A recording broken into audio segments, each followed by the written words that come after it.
Hi, everyone. I am just getting home from a 50-hour bender. I am currently coming down from 50 hours straight of raving in the heart of Brooklyn at the largest techno music festival in all of North America, also known as Wire Festival. And bitch, the girls definitely got wired. I'm talking thousands of people partying hard for what felt like thousands of hours. They walked in looking like $1,000 and they walked out looking 1,000 years old. I am not going to talk too much shit about Miss Wire Festival because I was getting paid thousands of dollars to be there. And with any music festival, things tend to get a bit intense. When spending time at these places, you tend to learn a lot about yourself and the things that led you to where you currently are. You also tend to learn a lot about everyone around you. And most times, it's not the best things in the world that you are learning about those people. Hi, my name is Linux, and this is my podcast called Pumping It. The place where I go out into the world, have a shit ton of realizations, then come crawling back to you and give you all the tea on how, girl, I just pumped it, in hopes that you too will also pump it. Because if I can pump it and you can pump it, then we all can pump it. Today, we are going to get into the nitty-gritty on all the ways that the 3-day-long festival, Wire Festival, opened my eyes and made me want to close them forever. Please do not take this the wrong way, but there is just some things that ain't nobody gonna tell you about the ways that some of y'all be acting. You know when someone has like horrible breath and everyone around you is too scared to just give them a fucking piece of gum? Well, today I'm gonna be your piece of gum. Totally love you. But some of y'all are the rudest, most embarrassing, least hygienic, most repulsive junkies I have ever interacted with in my whole damn life. And yes, this is a podcast about positivity, but baby, first, it is a podcast about pumping it. And you deserve to be the best version of you. I'm here to make you the best version of you. I'm also, like I said, coming down from 50 hours straight of raving. So forgive me if I'm kind of a cunt today. It's mostly a character, I swear. The rest of the world, they can look nuts. But you and me, we ain't gonna be looking nuts. We ain't gonna be anything besides our best selves. Because that's what you deserve, and that's what I deserve, and that's what all the people who interact with us deserve to see. The best versions of ourselves. Today, I'm gonna teach y'all how to be the best versions of yourself. If we want an apex life, we are going to be apex people. And that means acting with apex behavior. So yes, today we are gonna get into everything that happened at the 50-hour-long Wire Festival, how I survived it, how I thrived in it, and how you are going to be behaving moving forward whenever you find yourself at a rave, a nightclub, a party, a social gathering, a concert, any other fucking festival. For the rest of this episode, you are going to be a student in Mother Linux's School of Little Spoiled Rotten Party Girl It Girls. And just a disclaimer, any talk of drugs, illicit substances, any other law breaking, me being shady, any of that, it's all for comedy purposes. It isn't real. None of this is real. You're not real. I'm not real. I swear to my lawyer. Section 1. How in the hell did we end up here? Before we start anything, I want to take a trip back in time to when I first moved to New York and how I first got introduced to the techno and rave scene. Are y'all ready to learn a few things? It's about to get educational up in here. As a quick recap, I moved to New York City in 2015 because I just fucking loved nightlife. And New York nightlife specifically was the culmination of everything I wanted to be. Fashion, art, partying, drugs, being cunt, being a socialite, all in one. I wanted to move to New York specifically to be at the very center of that moment. When I first moved here, nightlife was all about partying in Manhattan, dressing up, bottle service clubs around the rooftop of nice hotels. The parties were all thrown by people like Suzanne Barsh, Frankie Sharp, and Lady Fag. I was at the center of what I would call the first wave of internet nightlife celebrities. We would do club kid makeup, crazy hair, find literally just like garbage on the street. I would find a surfboard, spray paint it, carry it around the club.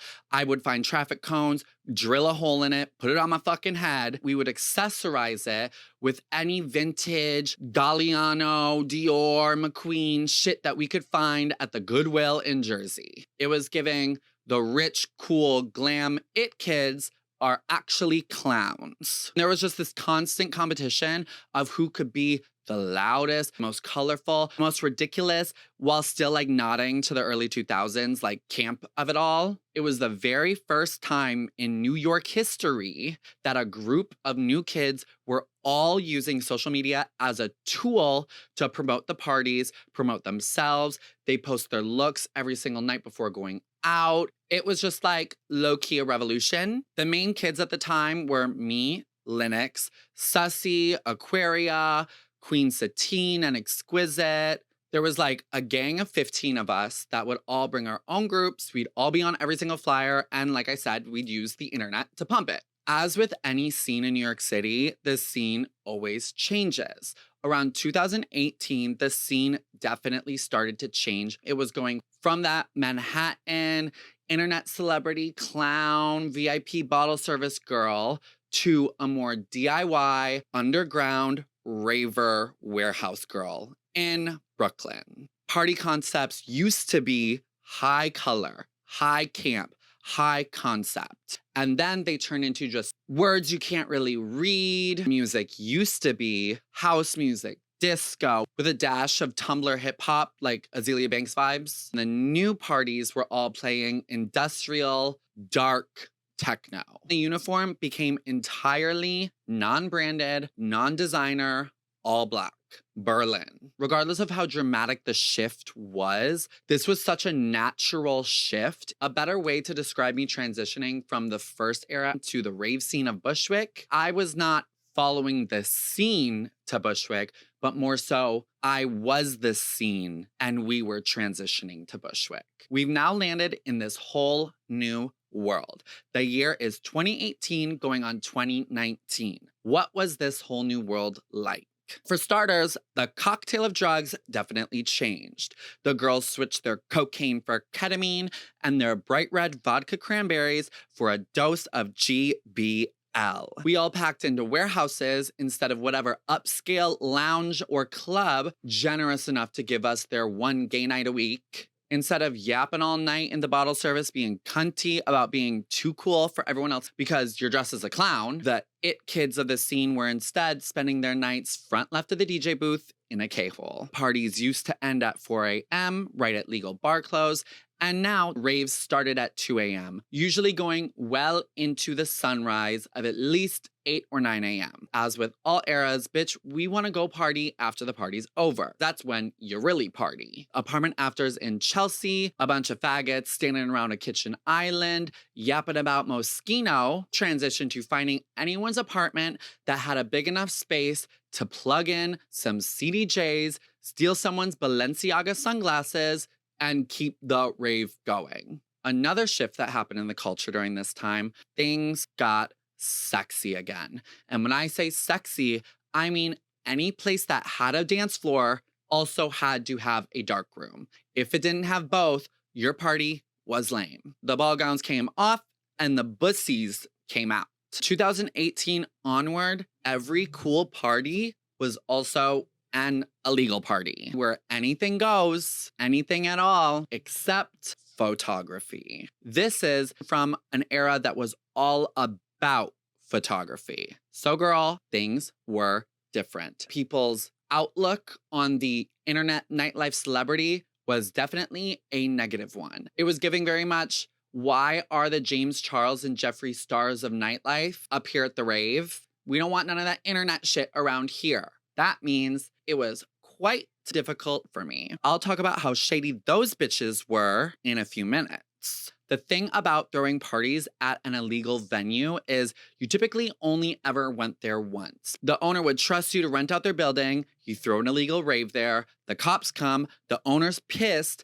and you never get to go there ever again. You guys run away, try to find another warehouse that'll be dumb enough to let you rent out their space, do it all over again. Next thing you know, you've been hopping all over Bushwick, from warehouse to warehouse, warehouse, warehouse. About a year after that madness, a more stabilized venue cemented itself onto the nightlife terrain. And nothing was ever the same since. Ladies and gentlemen of Macbeth Queens, I'd like to introduce you to Knockdown Center. A long-ass time ago, Knockdown Center was a factory for making glass and building doors. Around 2018, the new owners came in, and after a little bit of pumping it, they turned it into a factory for shaking ass and junkie whores. When Knockdown Center first joined the party, it was giving very art ho, very community center. The first time I'd ever gone there, it was for a Brooklyn drag festival called Bushwick, which I love my Bushwick girlies, but art ho,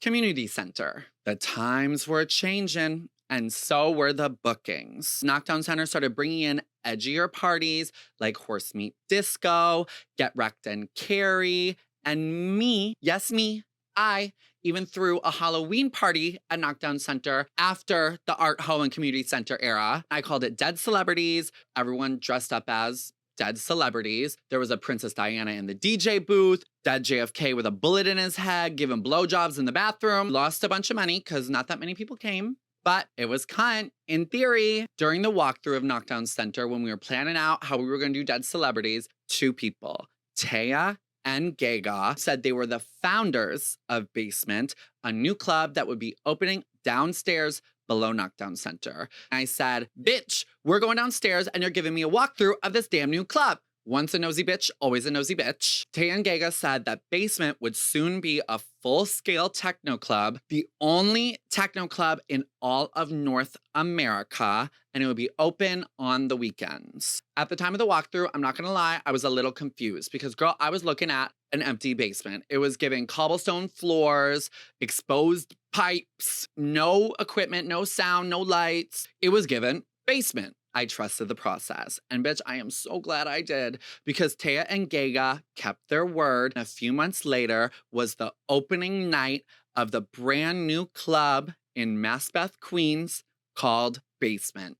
We did not know at the time, trust me, no one knew at the time that this club was about to be the #1 club in not only New York City, but the entire country. The #1 thing people would say they would be like, club's cute and all, love to techno, but ain't no one gonna drive that deep in Brooklyn to go out on a Friday and Saturday when they've got the DIY warehouse raves 20 minutes closer to Manhattan, when they've got the cunt parties in Manhattan. There's just no way. And girl, we were fucking wrong. Because now Basement is the only place that me and any other New Yorker has gone in months. The new club was a game changer. Like, I'm not lying, girl. This was a game changer. They infused Berlin techno with the cunt of New York. It was so fierce. While the whole rest of New York was giving frills, frills, frills, phones, phones, phones, Basement was giving no frills, no phones, just the music, just the vibe, all black everything. It was a portal to a whole different country. You were immediately in Europe raving your ass off. The programming was tight, international, and it always felt just a little risky without being too much. Like I said before, this was the first actual established nightclub in all of New York City. No photos whatsoever. Sticker on the fucking camera. If we catch you taking it off, you're banned, baby. Banned, baby. In its early days, my friends, they weren't quite caught up to the Basement vibe. Like I said, they were either at the DIY Bushwick raves or they were in Manhattan at the cunt parties. I became very close with two people, a DJ and a popular rave producer. The three of us would go out to Basement every weekend. My friends were like, girl, you're getting a little lost in the sauce. Then me and the couple went to Berghain. I was kind of lost in the sauce. I kind of wanted to date them both. Didn't work out. I got burned at the end. But you know what? We pumped those first few years of Basement before anybody else did. I was the first bitch that said Basement would be cunt, and now it's cunt. Exactly. I'm always right. And when I'm wrong, I turn it into a lesson on how to be right. In this case, I was fucking right. Basement was a T. Still, Basement was not for everybody, which is why everybody wasn't going there. It only really appealed to the people like me and that couple, people who wanted to hear industrial techno vibes, who wanted to be at Berghain without having to leave New York. It was also, at this time, very hetero-leaning, which I loved because I was a baby tranny, so it was one of the few places I could go to get some fucking dick. That hetero-leaningness turned off a lot of gay people who wanted to fucking queen out. Taya and Gega, those two, the two founders of Basement, were already 5 steps ahead of us. And this is where shit really changes. I'm smiling ear to ear, just even talking about it. Taya and Gega, Basement, decided to add an entirely second dance floor that was so big, it was basically a second club attached to Basement. Hello, welcome to the greatest place on earth, Studio. And no, bitch, I ain't lying. Studio is the greatest place on earth. Ask literally anybody who lives in New York City. It's the spot. It's the spot. Whenever there's a successful party with multiple rooms, it's always that smaller side room where all the magic really happens. That smaller side room with all the magic could only exist if that bigger room was right outside it happening. I don't understand the psychology of it, but it's literally the truth. Studio was that second smaller room. I keep talking about Berghain, but you cannot talk about Basement without talking about Berghain. If Basement was Berghain, then Studio was Panorama Bar.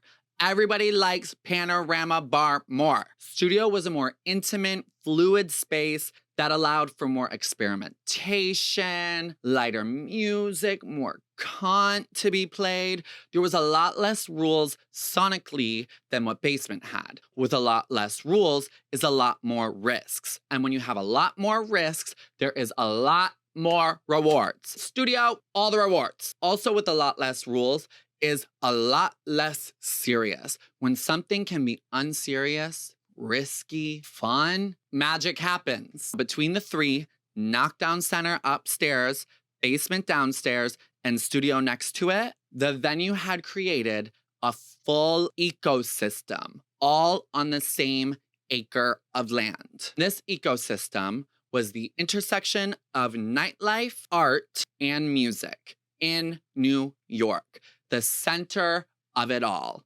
in one place. There was now a spot for everybody. Basement for the hardcore techno girlies who take things very seriously. Studio was where the fags and the dolls go when they just want to queen the hell out. In the middle, you got the catacombs where things happen. Upstairs at Knockdown Center is where those large-scale events go down, like the Horse Meat Disco, like the Get Wrecked and Carry, not like Dead Celebrities, because, girl, that was a flop. What did I say earlier? Every single weekend, I've only really gone to Basement because it's the only place you need to go. It's the only place anybody goes on the weekend. I throw a Friday night party at Gabriella called Clout 9, and it has to be a Friday night party or else no one will go because everybody wants to go to Basement. My party Paul's Dolls has to be on a Wednesday because Basement is closed. Basement is where everybody wants to be all the time. Thank fucking God it's only open on the weekends. Well, I have had the best nights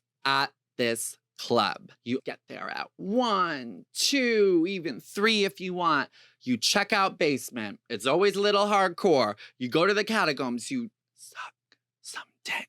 You scam your way into getting a green room wristband. You go back to the green rooms. You social climb. You yap. Around 5 a.m., Basement closes. The green rooms get a little dry, and everyone fills into Studio, and those sunrise sets between the hours of 5 a.m. to usually 8 or 9 a.m. is where shit goes down. That is where you will get the most high taste, high quality, high cunt nightlife experience New York has had to offer I'm gonna only say 1 decade, but I'm pretty sure it's been at least 2 decades. But I'm gonna only say 1 decade because I've only been here for 1 decade, but we'll just say 1 decade. In the 10 years I have been at the center of the nightlife scene, no place has ever made me so grateful to be alive in New York City at the same time as this club has. I am not lost in the sauce. It's literally just the tea. So there's all this space, each designated for a different vibe.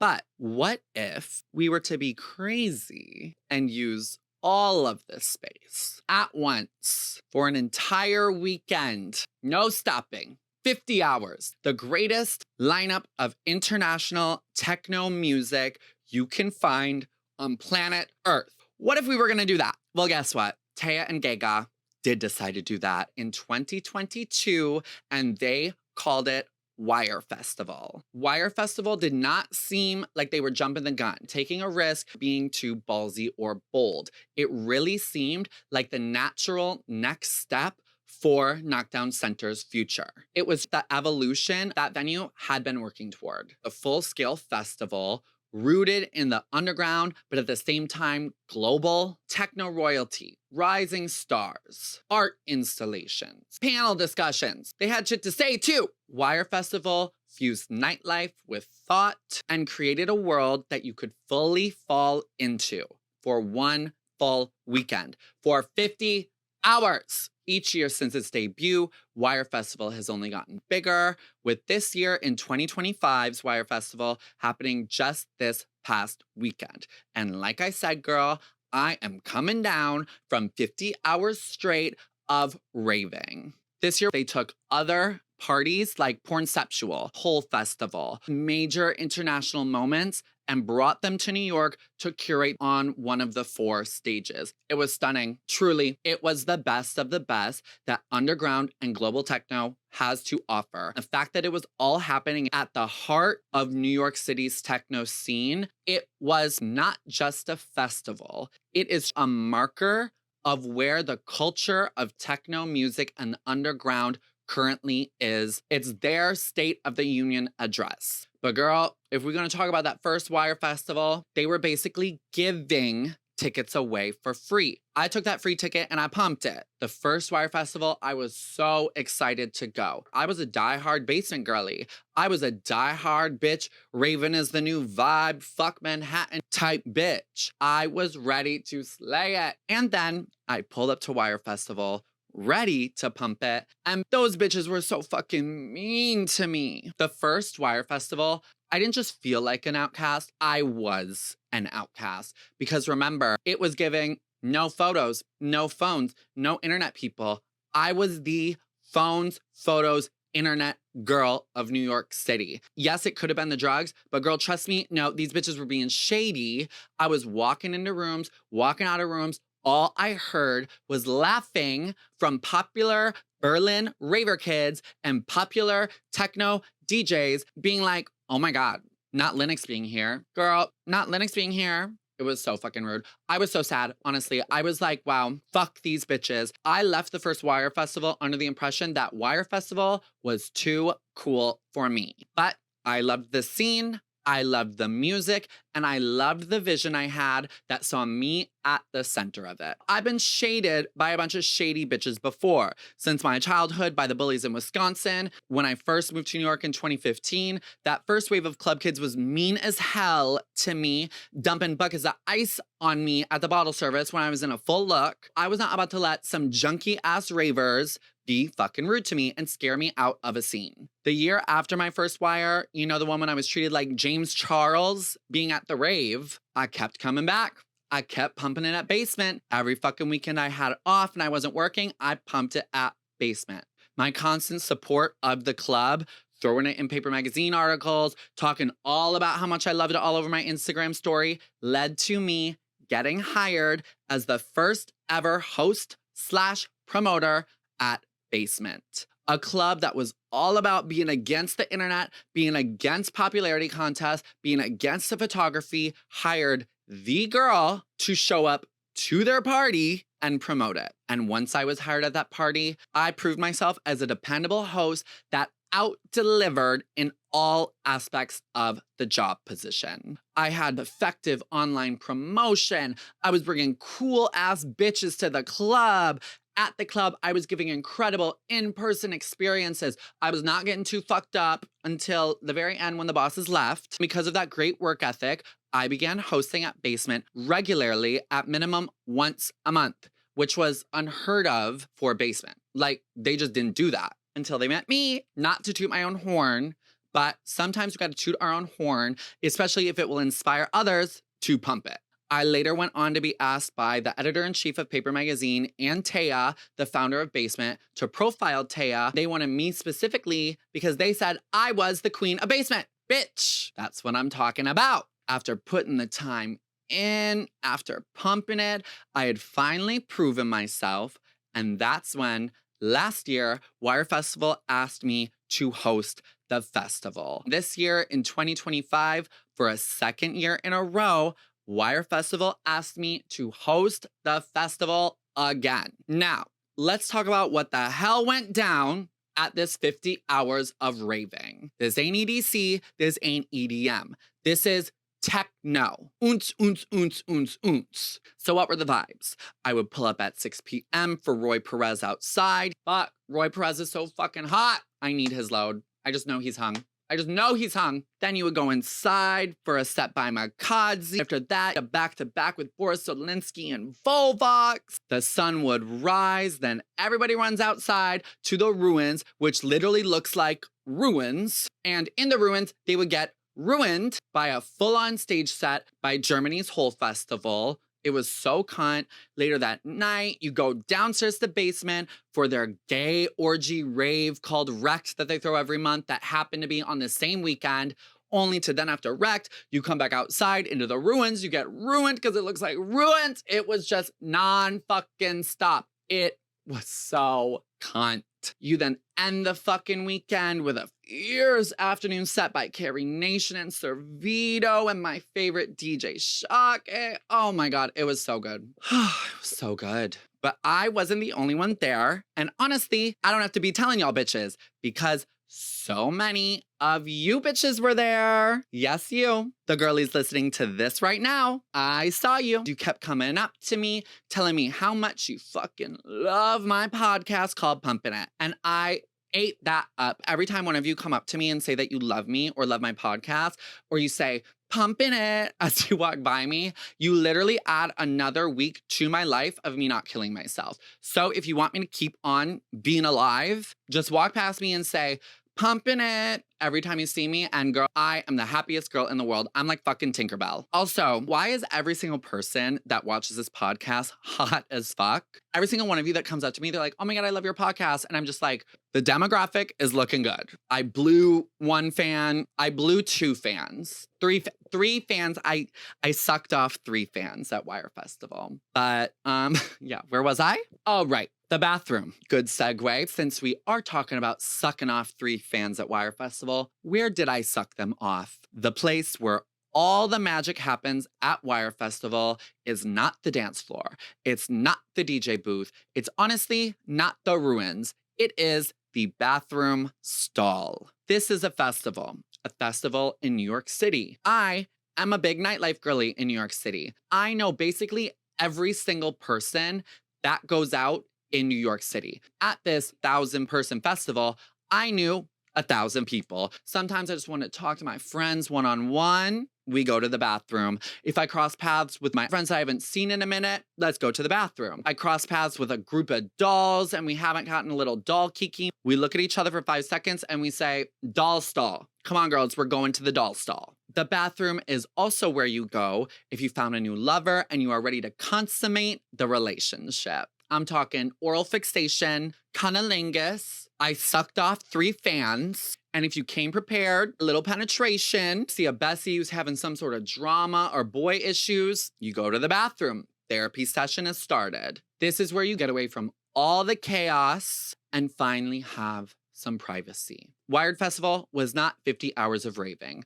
Wired Festival was 50 straight hours of sitting in a bathroom stall with your girlfriend, kikikikikiing, while Wire Festival happens in the room next to you. And no, it is not rude to the people who actually have to pee. You gotta remember, knockdown center, basement, studio. This is a huge space. There are so many fucking bathrooms. And because there's so many bathrooms, there's a bathroom for just about anything. Part of the fun of going to the bathroom is deciding which bathroom you're gonna go to that suits which need you want. Do you want a more glam experience with mirrors, a bathroom attendant where you can buy gum, beauty products, vapes? Go to the knockdown center bathroom upstairs. You want a more grungy, I'm at the rave, pump and dump bathroom. That's also soundproof, the basement bathrooms. Feet fucking hurt and you're just trying to sit down, but you don't want to be sitting down on the toilet. The studio bathrooms. In the studio bathrooms, there's little ledges that you can sit on. Also,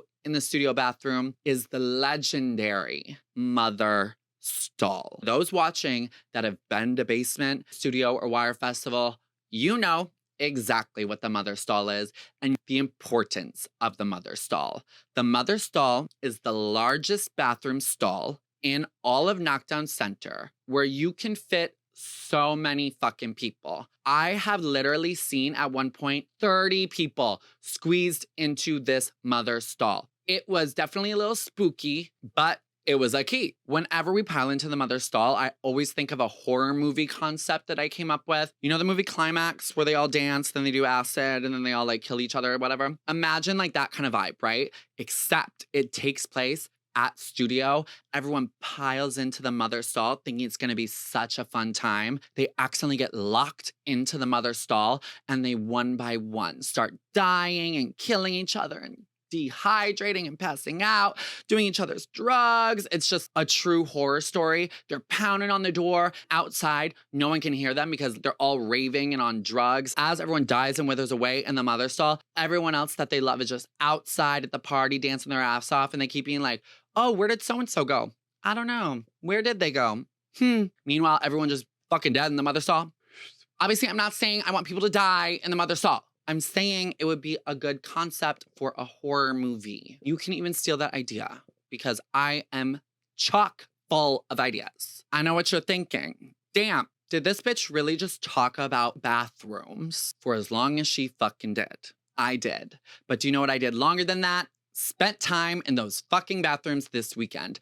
And I loved every fucking second of it. If you were there, which I'm sure you were, because you all come up and say hi to me, you would know the bathrooms are the best part of Wire Festival. Truly, it's the vibe. It's like private little hotel rooms that you go pee in. Speaking of pee, you would literally be spending 15, 20, 30 minutes in that bathroom stall. Then you're like, we gotta go back to the party. We're being a little crazy. You run out the bathroom. You're like, oh fuck, I forgot to pee. You gotta run back in there. Then you do it again. Then you're in there for another 30 minutes. I don't know why it's so fun, but it's so fun. I love the bathrooms at Wire Festival. On one journey to the bathroom with my best friend, he told me the realization he had about the difference between my first Wire Festival to the Wire Festival we were currently at. He spilled some truth tea, and honestly, he made me cry. He was like, Linux, notice how the first time you went to Wire Festival, everyone was mean as hell to you. You felt like Wire Festival was too cool for you. Now, you and I have been hiding in this bathroom stall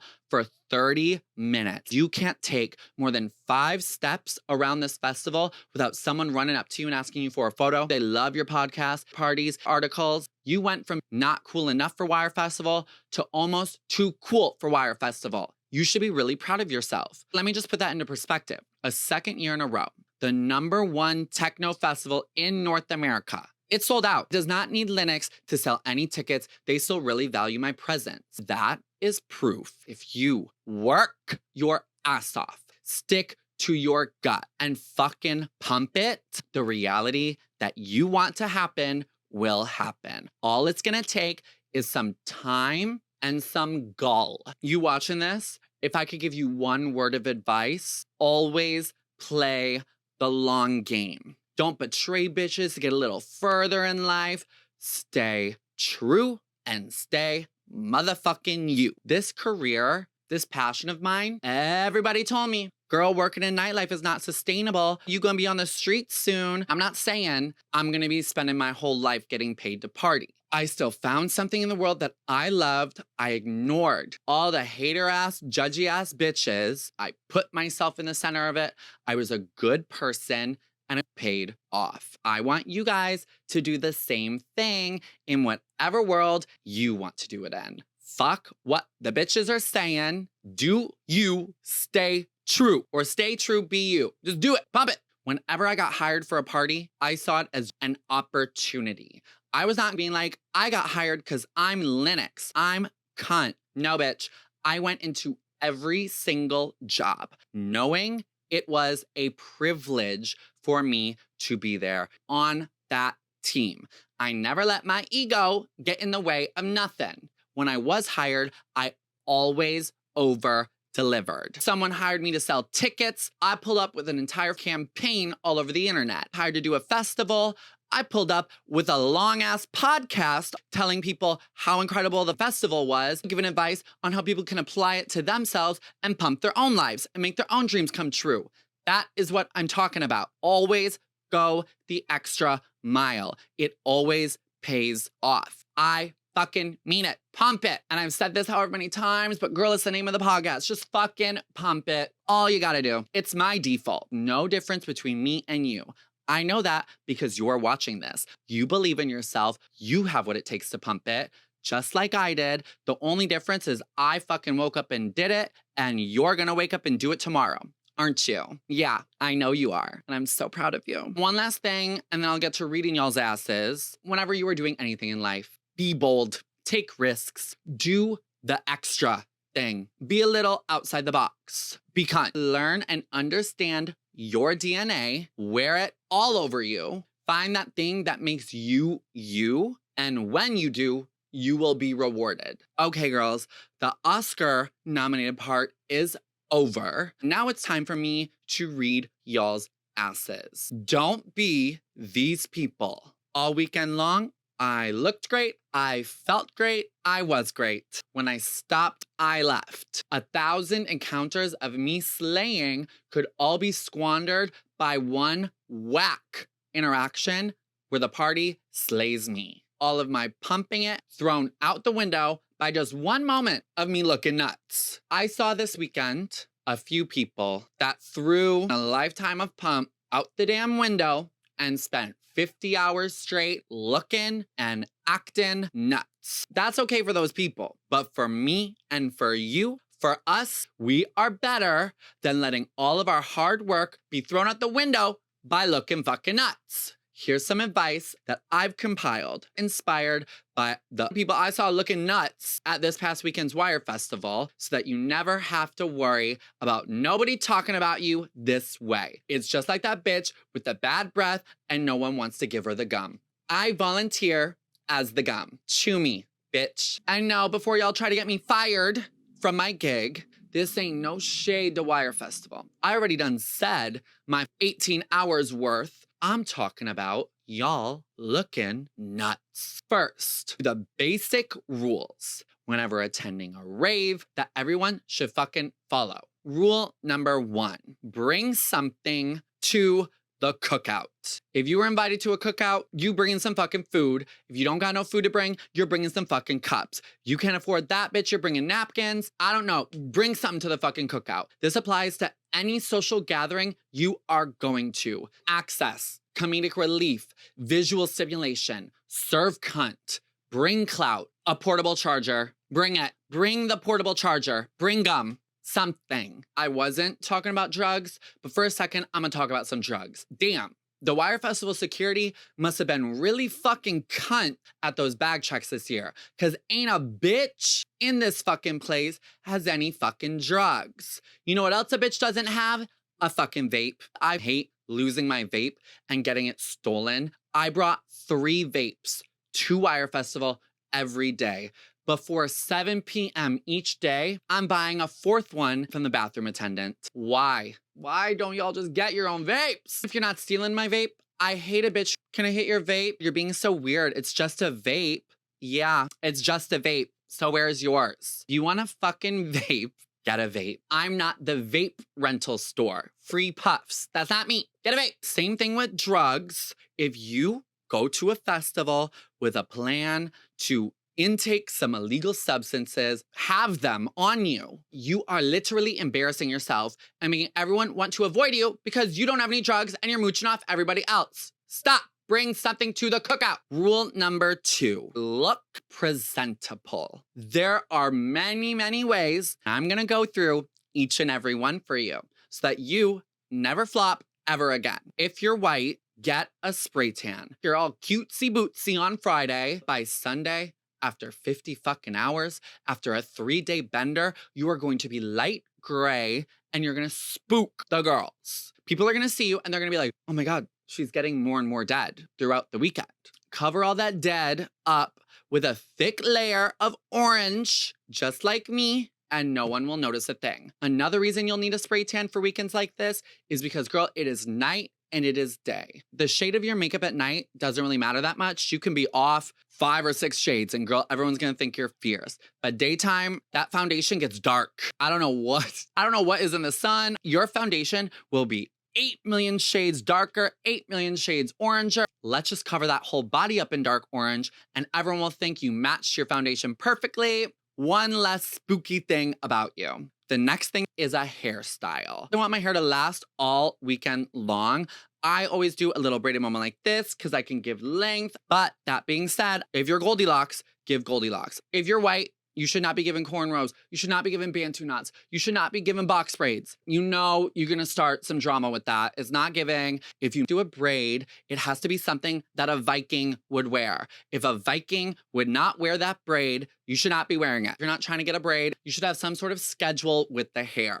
Friday, start with a fresh blowout. Saturday, do a half up, half down. Sunday, when everything is super crazy, have it in a sleek, tight bun, Bella Hadid vibes. The absolute thing are not gonna do is put in a messy bun. If you start a party with a blowout, end up in a messy bun, you look like the rave is slaying you. Boys, your job, super easy. Get a fucking fade, you're serving cunt. Your fingernails. These things right here are the main character to so many of the things you are going to be doing at a rave or at a music festival. When you show people things on your phone, when you're taking selfies, everyone's staring at your fingernail and whether or not it's freshly manicured or there's a full ass layer of dirt underneath it, you look crazy. You look nuts. And again, I'm not being mean. This is not me shading the girls that have the dirt under the nails. This is me telling you how to be the most cunt version of you. I'm fully being serious. I'm not lying. Your fingernails are also the main character when you are opening things and putting them near people's faces and you start bumping that. Your fingernails are also the main character when you wrap them around things and you're pumping that. Hand a bartender the credit card. He's looking at your nails. Get a drink and you hand them to your friend. They're looking at your nails. I'm not saying get claws. Get them cut, get them cleaned, and get a nice clear coat on top. That's all you gotta do. Maybe people will not notice a fresh manicure. They will notice a pound of dirt under your nail. Or I'll just get your nails done. I've been here for too long. Set up your own at festival refresh ritual that you will do in the bathrooms with all the supplies in your purse. You are going to need anything that helps boost your oral hygiene. Gum is just sugar. That is not cleaning your actual breath. We put a lot of shit in our mouths at festivals. Sugary drinks. We're talking our asses off. Sour little powders that make our pupils all big. If you're fun, you're putting a lot of genitals up in your mouth. You need something that will clean out your mouth. So you're gonna pack a travel-sized Listerine, breath spray, those flosser, stick things, toothpaste, and a little mini toothbrush. Might be pushing it. Ain't no one gonna wanna hire you, be friends with you, dance with you. None of that if your breath smells bad. That's just the reality of life. Body odor. You're dancing your ass off. You're hooking up in bathrooms. You're close to people and sweating. You are going to walk your ass into that bathroom, put on the sink, hand soap in your hand, scrub your armpits. I don't care if it's embarrassing. I'd rather be embarrassed in front of one person instead of thousands of people at a festival who are freaking out because you smell really bad. I get it. It is a lot to be giving full-on bird bath at the rave. If you want to be discreet, the bar, 2 limes, 2 lemons, go into that bathroom stall, squeeze them in your armpits. The acid is gonna cancel out any body odor, clean your armpits. There you go. Get a perfume, get a cologne, spray it. PSA to the hairy muscle gaze of the scene that insists BO is sexy. And friends, with the hottest muscle gaze in all of New York City, they are all repulsed and not turned on by BO. You're missing out on fucking all my sexy friends just because you don't want to put a lemon and a lime under your arms. Your makeup. I'm not saying you have to do a full ass baddie beat like I do. If you're only gonna do one thing, powder foundation on the face, it fits right in your bag. You have a mirror, you have a little applicator, you ain't gotta bring no brush, evens out the skin, mattifies all the sweat, concealer under your eyes, dolls, if you grow a little beard like I do every once in a while, you wanna put that concealer over your lip, on your chin, get a little lip and cheek stain, 2 parts of your face in one, lasts for days. It's literally called a stain. You're going to look so cunt, just like you deserve. Your outfit. I do not give a fuck if you are wearing designer. Does your outfit match the vibe of the place you are at?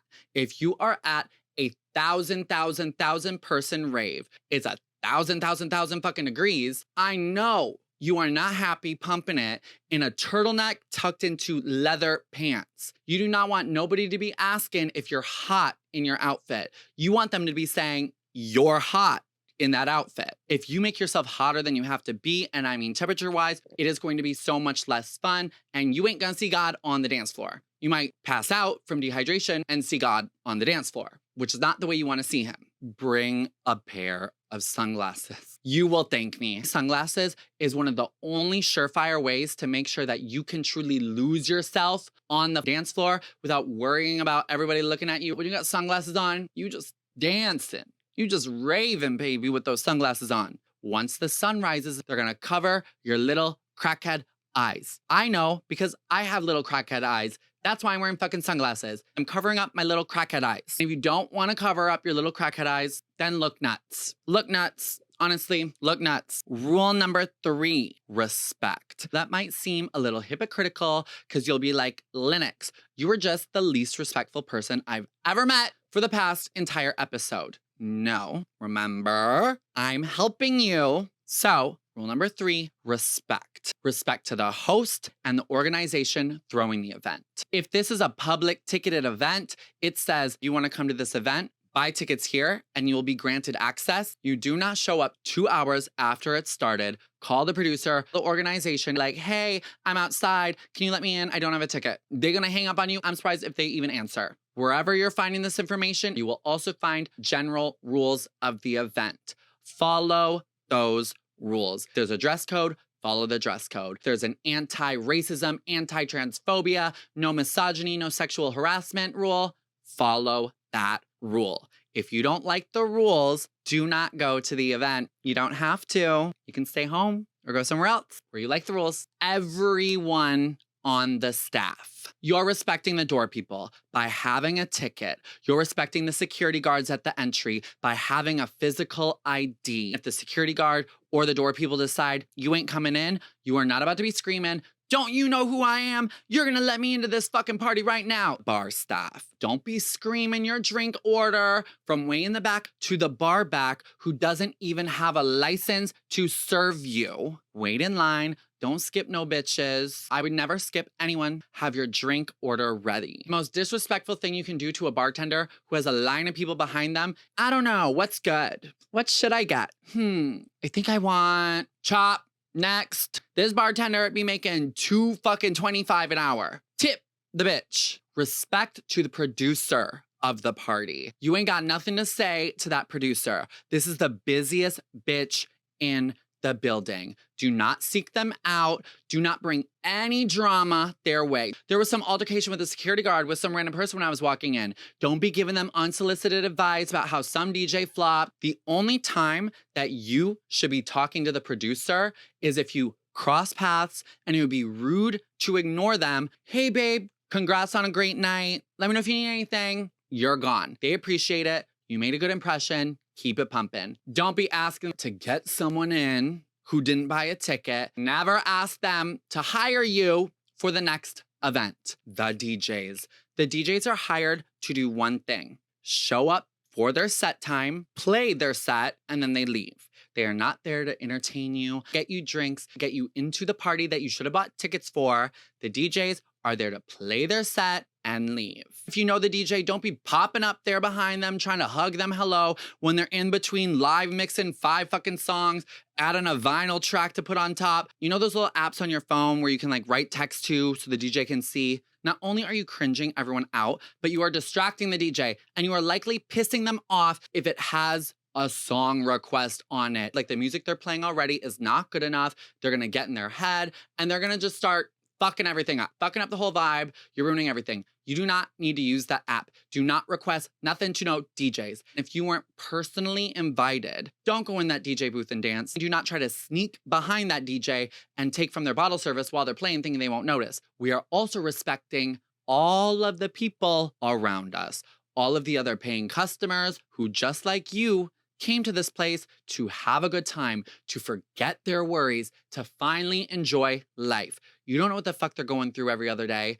Maybe they really fucking need this dance. Pushing and shoving to get to the front, yapping so loud and no one can hear the music. With your phone, fucking hitting everyone, flash on, fucking up the whole vibe of the club. Do not be given all that. Do not be overtly sexual to people who have shown no interest in you. Baby, I'm gonna need you, please, to fine-tune your conversation skills and be wary of the way you're interacting with other people. Don't be talking about shit that's gonna ruin the vibe. Watch what you fucking say. Stop being a weirdo. You sound nuts in every situation you're in. Read the room. Should I be interrupting these two people having a one-on-one? Should I be randomly telling this person that I don't like their hair or that their makeup looks weird? You don't know what these people have to go through every other day in their life. This one night might really mean a lot to them. They might be going through something really, really challenging, and they're depending on this good night to fucking save them and give them a will to live. Yes, that sounds dramatic, but more often than not, that is the case for a lot of these people. You need to at all times protect the vibe, not doing too much shit talking. Don't go from person to person to person with gossip. Don't be starting fights, starting arguments. Don't be so negative. When people ask, how are you? You say, I'm having so much fun. And if you're not having fun, you're gonna say, I'm having so much fun. Never. I'm tired. I'm hungry. My phone's dead. I'm bored. Other people can say that. It's our job to leave a good taste in everyone's mouth that we interact with. You want your dreams to come true. You're on the world stage, and people, whether you like it or not, are building profiles on you based on every interaction they have with you and every interaction that they hear you have with the other people around you. So you better be on your best fucking behavior. And at minimum, be pleasant. You should absolutely never just run up to people and say, can I have a bump? Can I have a dose? Can I hit your vape?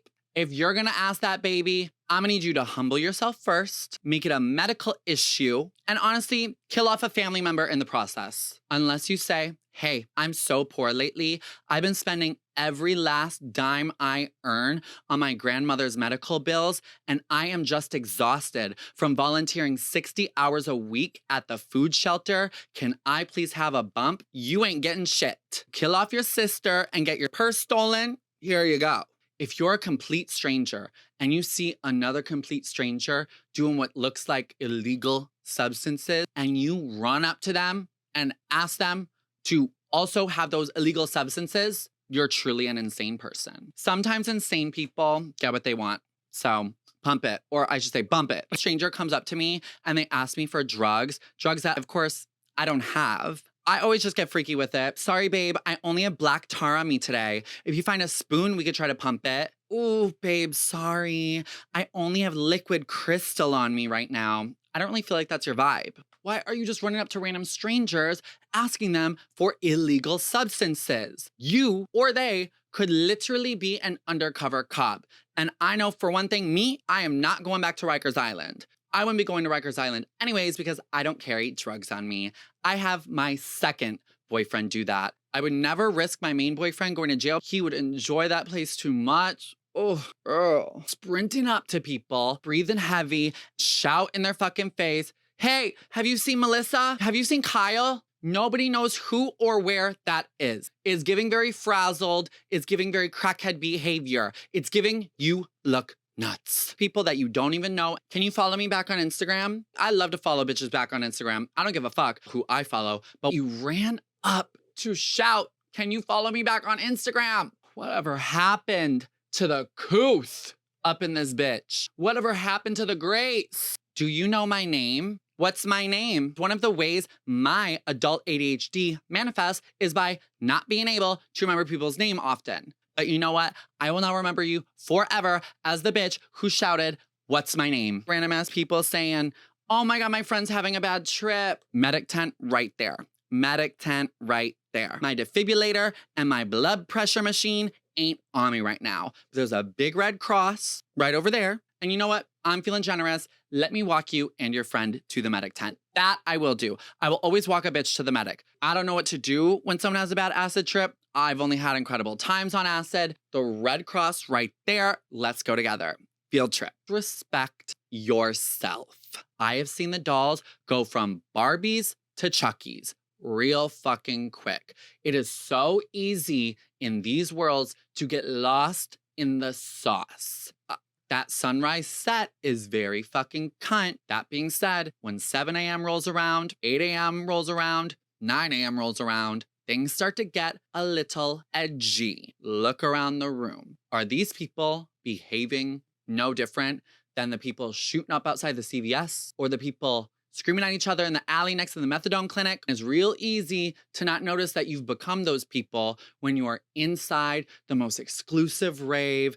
Demnog Vasalia was just there 2 hours prior.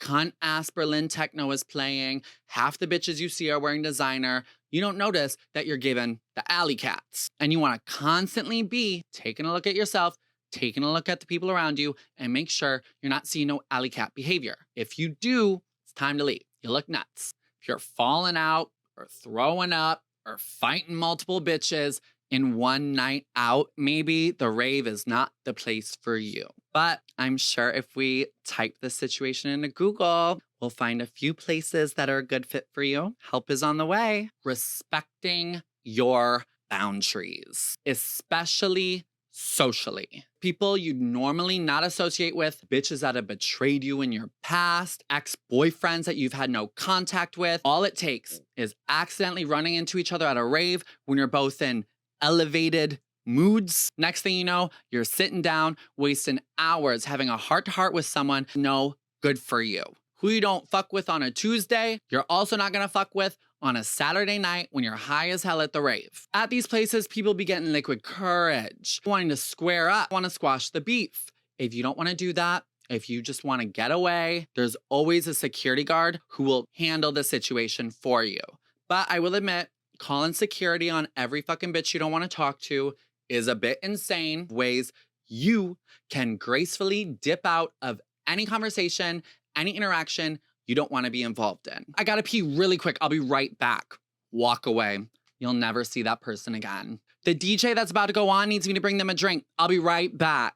Sorry, wait, my friend's out front. I have an extra ticket I have to give her so she can get in. If you're having a one-on-one with someone and some rude bitch walks up and interrupts you, feel free to just say crazy shit. My friend are just talking because our very close friend just died in a car crash today. Yeah, we're literally planning their funeral right now. So not the vibe. You don't want to be a part of this conversation. One moment at Wire Festival, I think it was like literally 7 a.m. All of our friends had tapped out. They had all started going home. And it was finally time that me and my very good friend were able to just have one-on-one duo girl time. We didn't want to be in the fucking bathroom stall any moment longer. We found the cutest little corner hidden far away in the very end of the festival. Ain't no one gonna see us. Ain't no one gotta come up and talk to us. Me and my friend are talking. We see in the corner of our eye, the two people start scooting over by us. Next thing you know, they're right in front of us and they say, oh, Linux, you're a businesswoman.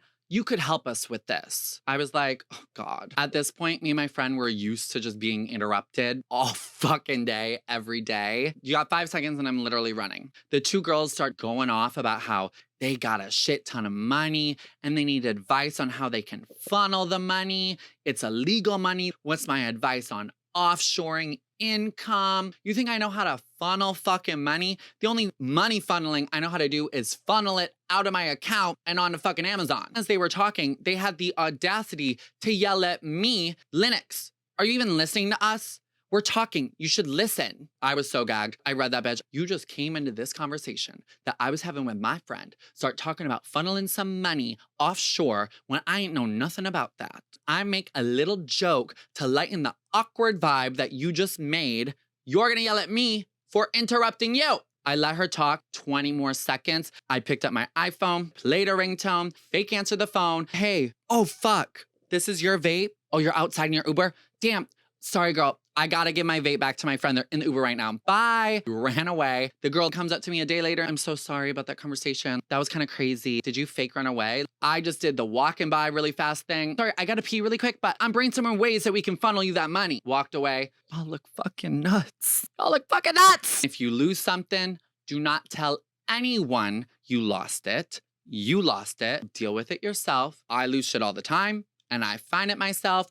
The only time you should involve another person is if you lose your phone. In that case, find your best friend. I'm sorry, I gotta do this to you right now. I'll get you back later. Let me borrow your phone. Go on, find my iPhone, put it in lost mode, put your friend's phone number in it, give them the phone back. That is the only time you should involve anyone else in finding your phone. You are not about to borrow someone's phone, put the flashlight on, look all over the club looking for your lost phone. That is not the vibe. Odds are the phone ain't there anymore. It's 2025. Nobody steals phones unless it's some pickpocketing cell phone ring. To get your phone back, you're gonna go to the bartender, say, hey, I lost my phone. They're gonna say, any phones lost and found. If your phone's not there, it's probably in the pocket of a security guard who's waiting to give it to lost and found. Once their shift change happens, go back to the party, try to enjoy that party for a few hours, go back to lost and found, your phone will be there. There's no way to quickly just like tarnish your reputation and make you look like an amateur, make you look like a dumb bitch, then running around saying, I lost my phone, I lost my phone. Have you seen my phone? Nobody's seen your phone. There's only one person who saw your phone, the guy at Lost and Found.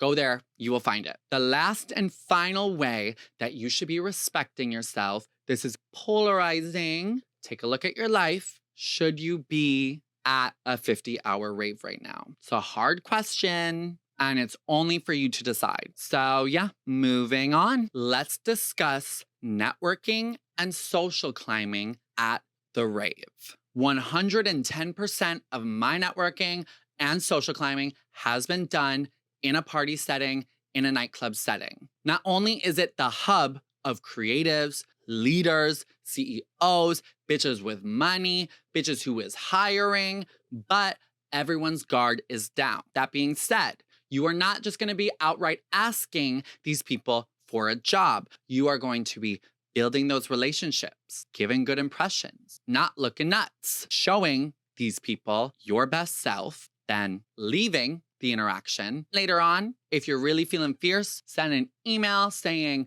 it was so nice meeting you. I had such a great time with you. Blah, blah, blah, blah, blah, blah, blah.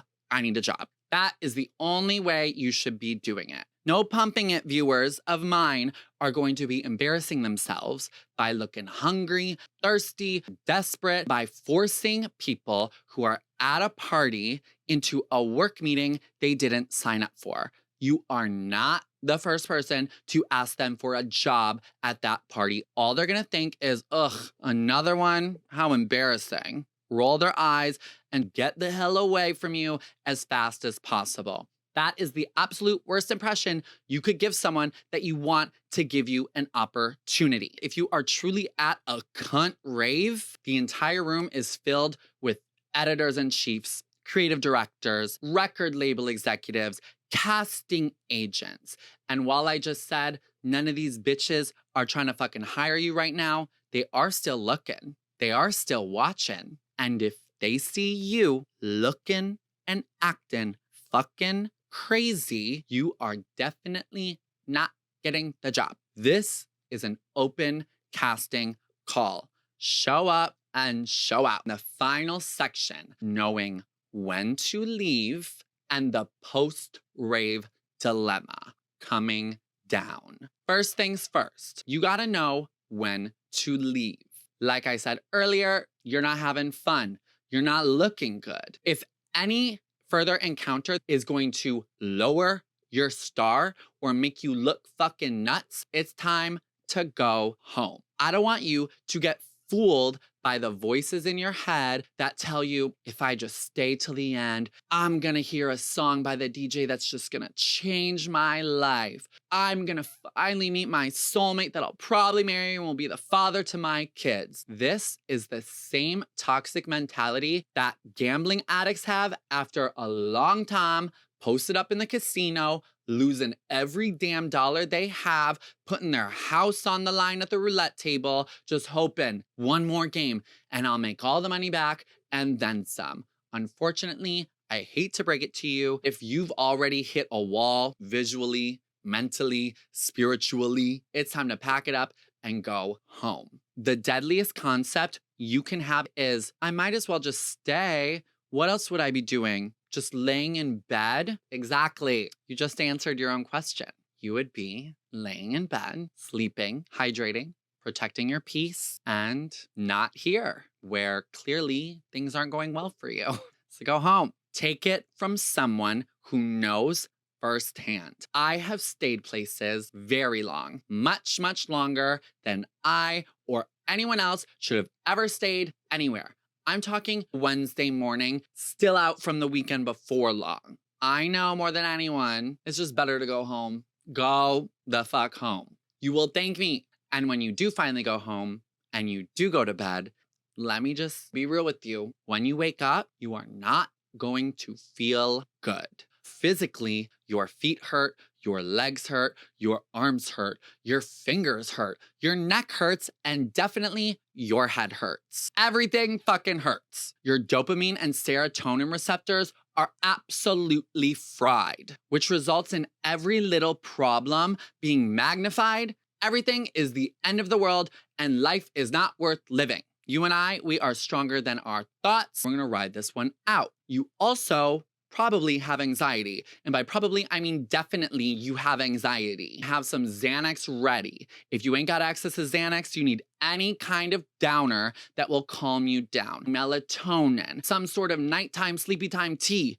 anything that will get you away from the cliff into your bed snoring. After a weekend of hardcore partying, after a long-ass bender, have a full day of rest blocked out on your calendar where there is no work, there's no responsibilities, you don't even gotta send a fucking email. 24 hours from when you get in that bed, you will not leave that bed. You are resting, you are ordering food basically to that fucking bed.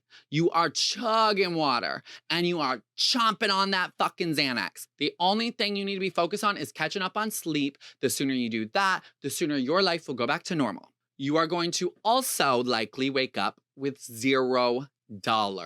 When we're on a bender, high as hell, raving, feeling like we're on top of the world, unlimited bank accounts, we typically end up spending money we don't have, borrowing money from other people. So now look at this. You've got anxiety, you feel like shit, no serotonin, no dopamine, no money. You're going to want to kill yourself. If you've noticed you're bad with money when you go on a bender, take $100 cash out of your bank account, put it under your mattress so you cannot touch it. Whenever the hell you wake up, you at least have money for food, a coffee before work the next day. Me personally, I am an experienced crackhead. I still find a way to get that cash out from under the mattress into my fucking wallet while at the rave and spend it. Do whatever you gotta do that you at least got money for food. $20 when you wake up versus $0 will make a major difference with your outlook on life.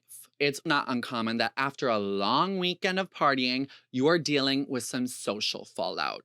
Maybe you broke up with your boyfriend on the parking lot because he didn't compliment your dress the way you wanted him to. While you were cracked out, you were convinced your friend was talking shit about you and you got in a huge fist fight in the smoking section. The only reason you should communicate with anyone during your calm down is a quick text with a quick apology to bring you to a resolution so that you can go back to focusing on resting and recovering. Y'all are gonna be friends by the end of next week.